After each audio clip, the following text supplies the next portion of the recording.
প্রায় ৬টা বেজে গেল, একভাবে বৃষ্টি হয়ে যাচ্ছে।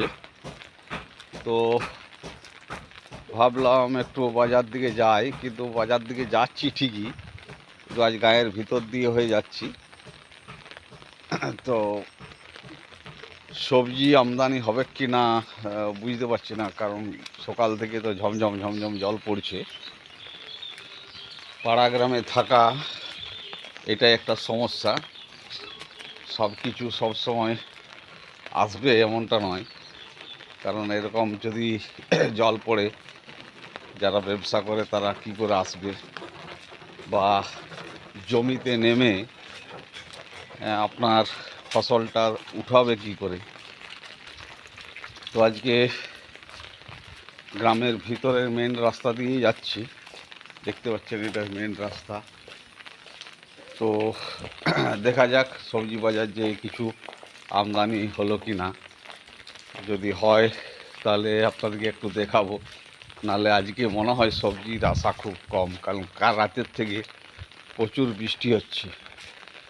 কাল রাতের থেকে এখনও পর্যন্ত সকাল ৬টা বেজে গেল, এখনও পর্যন্ত ঝমঝম ঝমঝম বৃষ্টি পড়ছেই। তো আমি প্রায় চলে এসেছি, দেখতে পাচ্ছেন এটা হচ্ছে আমাদের গ্রাম। এই দিকটাও দেখাচ্ছি, দেখুন। আজকে এখনো তো কেউ খুব দেখায় নাই। তো এই যে সবজি মার্কেটটা পরিষ্কার চলছে। আমি অনেক সকালে চলে এসেছি, অন্যদিন ২-৫ জন চলে আসে, আজকে কাকুকে দেখতে পাচ্ছি না। আজ সবজি আমদানি হবে কি না বুঝতে পারছি না। তখন ২-৫ জন চলে আসে, আজকে কিন্তু আসেনি।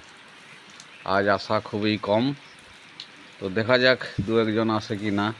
ওতে ভিজে ভিজে ২-১ জন আসবেই।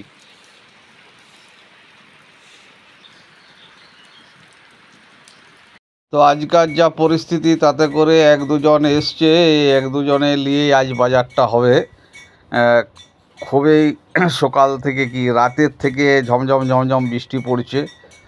একবার করে একটু কমছে ঠিকই, কিন্তু তারপরে আবার বেড়ে যাচ্ছে বৃষ্টিটা। তো আজ খুব একটা একদম মানে কি বলবো, নেই বললেই চলে সবজি। যারা স্থানীয় ব্যবসায়িক তারা এসছে, বাকি যারা আসার আর কি চাষিরা, তারা আর আসেনি। তো এইভাবে আজকে বাজারটা চলবে। আমি প্রায় 7:30 অবধি এটা বাজার, 7:30টায় আর একটু হলেও ভিড় হয়, কারণ আজকে অপেক্ষা করে করেই আমি ছিলাম।